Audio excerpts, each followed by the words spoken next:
तो दोस्तों सबसे पहले मैं गोविंद माली आप सभी का मेरे यूट्यूब स्टूडियो में स्वागत है। तो दोस्तों आज के स्टूडियो के माध्यम से मैं आपको रेलवे रिक्वायरमेंट बोर्ड में जो 10वीं पास बी ग्रुप की वैकेंसी निकली है उसके संबंध में जो पूरी जानकारी है वह इस वीडियो के माध्यम से मैं आपको शेयर करने जा रहा था। दोस्तों जानकारी अच्छी लगे तो इस वीडियो को जरूर लाइक करना और इस वैकेंसी से रिलेटेड आपको किसी भी प्रकार का क्वेश्चन है तो आप मुझे कमेंट के माध्यम से पूछ सकते हैं। अब आपका कीमती समय लिए बिना मैं आपको इसके संबंध में जो पूरी जानकारी है वो देने जा रहा था। आप स्क्रीन पर देख सकते हैं भारत सरकार रेल मंत्रालय रेलवे भर्ती बोर्ड केंद्रीकृत रोजगार अधिसूचना संख्या 08/2024 7वें सीपीसी वेतन मैट्रिक्स के स्तर 1 में विभिन्न पदों के लिए भर्ती महत्वपूर्ण तिथियां एवं समय सांकेतिक सूचना की तिथि यानी कि जो इसका विज्ञापन जारी हुआ था वो 28/12/2024 को हुआ था।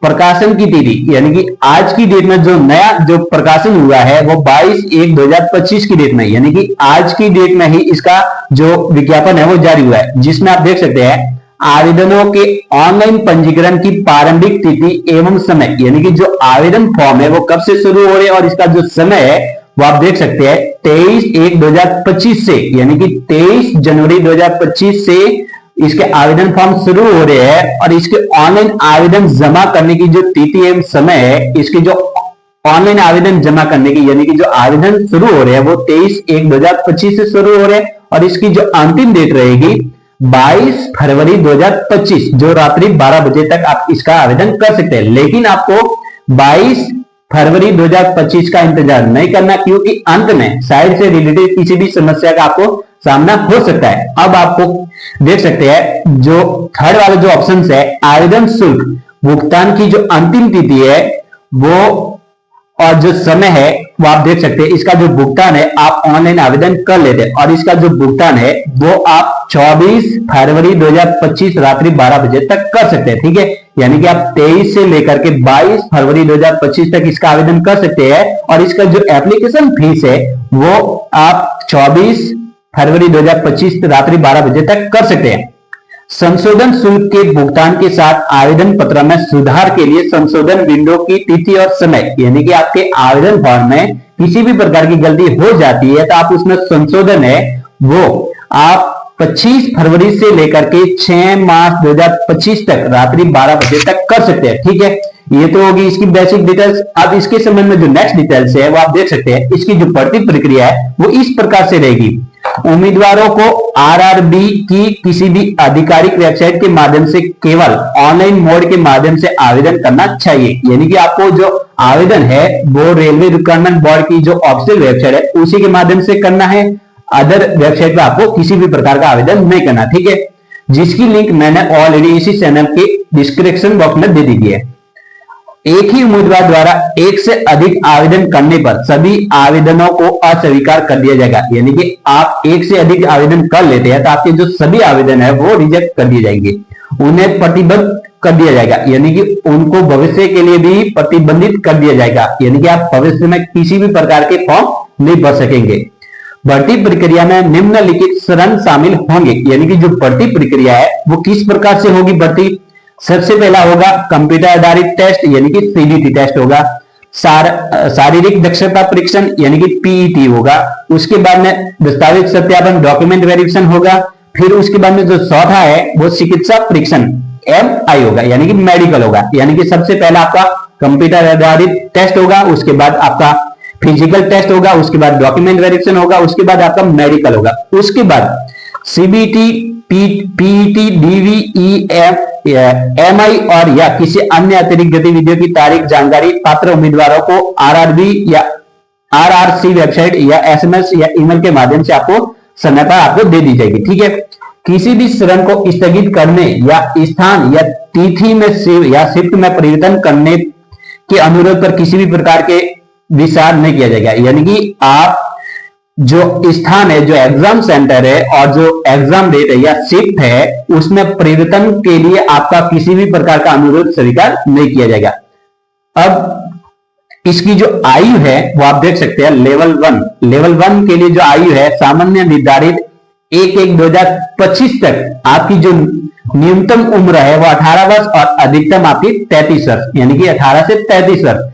इस CEN के लिए जो लागू आयु है 1/1/2025 तक 18 से 37, यानी कि जो कोरोना में जो बेरोजगार युवा आवेदन करने से रह गए थे, उनके लिए जो है आप देख सकते हैं कोविड-19 महामारी के कारण आयु सीमा पार कर चुके रेलवे भर्ती में भाग लेने का अवसर चूक गए हैं। कई उम्मीदवारों को राहत प्रदान करने के लिए लेवल 1 के पदों के लिए निर्धारित ऊपरी आयु सीमा से परे 3 वर्ष की एक मुश्त छूट देने का निर्णय लिया गया है। यानी कि जो कोविड महामारी के कारण उनकी आयु पूरी हो जाती है तो उनको 3 वर्ष की एक मुश्त छूट दी जाएगी। ठीक है, उसके बाद में आप देख सकते हैं नीचे दिए गई तालिका में निम्नलिखित श्रेणियों समुदाय के लिए ऊपरी आयु सीमा अधिकतम ऊपरी आयु में छूट अपेक्षित प्रमाण पत्र प्रस्तुत करने के अधीन लागू होगा। ओबीसी नॉन क्रिमिनल कैंडिडेट के लिए 3 वर्ष की छूट रहेगी। SC/ST के लिए 5 वर्ष की सत्यापन के बाद कम से कम 6 महीने की सेवा वाले भूतपूर्व सैनिक के लिए 3 वर्ष से यानी कि 3 वर्ष आयु से सेवा अवधि घटाने के बाद 6 वर्ष आयु से सेवा अवधि घटाने के बाद, ठीक है, ये तो होगी इसकी उम्र, यानी कि आपको जो उम्र है वो 18 से लेकर के 33 वर्ष और उसमें जो छूट होगी वो आपको नियमानुसार और उसके साथ में जो कोविड महामारी के द्वारा आपकी जो छूट है यानी कि 3 वर्ष की रहेगी। उसके बाद में जो परीक्षा शुल्क है इस CEN में पदों के लिए आवेदन करने वाले उम्मीदवारों को अपनी श्रेणी के अनुसार निर्धारित शुल्क का भुगतान करना होगा, जिसका विवरण नीचे दे दिया गया। अब आप देख सकते हैं उम्मीदवार श्रेणी, सबसे पहले आप देख सकते हैं नीचे क्रमांक 2 पर उल्लिखित शुल्क रियायत श्रेणियों में छूट कर सभी उम्मीदवारों के लिए 500 रुपए, इस फीस में से 400 रुपए की राशि CBT में उपस्थित होने पर लागू बैंक शुल्क काट कर यथावत समय पर आपको वापस कर दी जाएगी। यानी कि आपसे 500 रुपए शुल्क ली जाएगी, जिसमें आपको जो 400 रुपए है वो आप एग्जाम देने के बाद आपको रिफंड की जाएगी।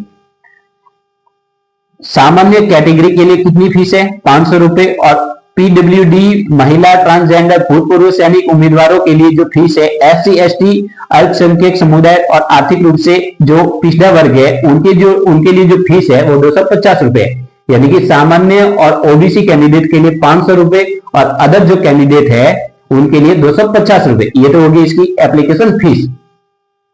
इसका जो शुल्क का भुगतान करने का जो तरीका है वो आप नेट बैंकिंग के माध्यम से, क्रेडिट कार्ड से, डेबिट कार्ड से या UPI ID से आप कर सकते हैं। ठीक है, ये तो हो गया इसका भुगतान करने का तरीका। अब इसकी जो शैक्षणिक योग्यता है यानी कि कौन सी योग्यता वाला इसमें आवेदन कर सकता है, तो कृपया प्रत्येक पद के लिए निर्धारित योग्यता जानने के लिए अनुलिग्न ए देखें। यानी कि आपको इसकी अधिक जानकारी प्राप्त करनी है एजुकेशन क्वालिफिकेशन के लिए, तो आपको इसका जो ऑफिशियल नोट्स है वो आपको देखना होगा। अभ्यर्थियों के पास ऑनलाइन आवेदन जमा करने की जो अंतिम तिथि है वो 22 फरवरी 2025 है तक मान्यता प्राप्त संस्था विश्वविद्यालय से CEN में निर्धारित शैक्षणिक तकनीकी योग्यता होनी जरूरी है। यानी कि आपके पास 10वीं के साथ साथ में आपके पास ITI होनी जरूरी है। ठीक है, तभी आप इसमें आवेदन कर सकेंगे। जो आपकी ITI है और ITI है वो आपके पास 22/2/2025 तक कंप्लीट होनी जरूरी है। जो उम्मीदवार निर्धारित न्यूनतम शैक्षणिक तकनीकी योग्यता की अंतिम परीक्षा के परिणाम की प्रतीक्षा कर रहे हैं उन्हें आवेदन नहीं करना चाहिए। यानी कि जो उम्मीदवार कला फाइनल ईयर में है वो उम्मीदवार इसमें आवेदन नहीं कर सकेंगे। यानी कि स्पष्ट लिखा हुआ है कि जो उम्मीदवार निर्धारित न्यूनतम शैक्षिक तकनीकी योग्यता की अंतिम परीक्षा के परिणाम की प्रतीक्षा कर रहे हैं उन्हें आवेदन नहीं करना चाहिए। लेवल 1 के पदों के लिए कोर्स पूरा करने वाले एक्ट अप्रेंटिस ITI के बदले में इंजीनियरिंग में डिप्लोमा डिग्री स्वीकार नहीं की जाएगी जब तक अन्यथा निर्देश न किया गया हो। कोर्स पूरा करने वाले एक्ट अप्रेंटिस के बदले में ग्रेजुएट एक्ट अप्रेंटिस स्वीकार नहीं किया जाएगा। ये तो होगी इसकी योग्यता, यानी कि 10वीं पास के साथ साथ में आपके पास ITI होनी जरूरी है, जो कंप्लीट होनी जरूरी है, तभी इसमें आवेदन कर सकेंगे। यदि आपके फाइनल ईयर है ITI में और आप रिजल्ट का वेट कर रहे हैं तो आप इसमें आवेदन नहीं कर सकेंगे। उसके बाद इसमें जो टेस्ट होगा वो आप देख सकते हैं कंप्यूटर आधारित टेस्ट। सबसे पहला जो टेस्ट होगा वो कंप्यूटर आधारित टेस्ट होगा CBT। सभी पात्र उम्मीदवारों को RRB RRC की वेबसाइट से उम्मीदवारों द्वारा डाउनलोड किए जाने वाले ई कॉल लेटर के अनुसार निर्दिष्ट तिथि समय और स्थान पर कंप्यूटर आधारित टेस्ट से गुजरना होगा। ई कॉल लेटर डाउनलोड करने की जानकारी वेबसाइट के साथ साथ उम्मीदवारों के पंजीकृत ईमेल आईडी के माध्यम से दी जाएगी, यानी कि जो आपके एडमिट कार्ड है उसकी जो सूचना है वो आपको ईमेल के जरिए आपको दी जाएगी, जो आपको ईमेल पर आपको अपडेट रहना जरूरी है हमेशा, ठीक है।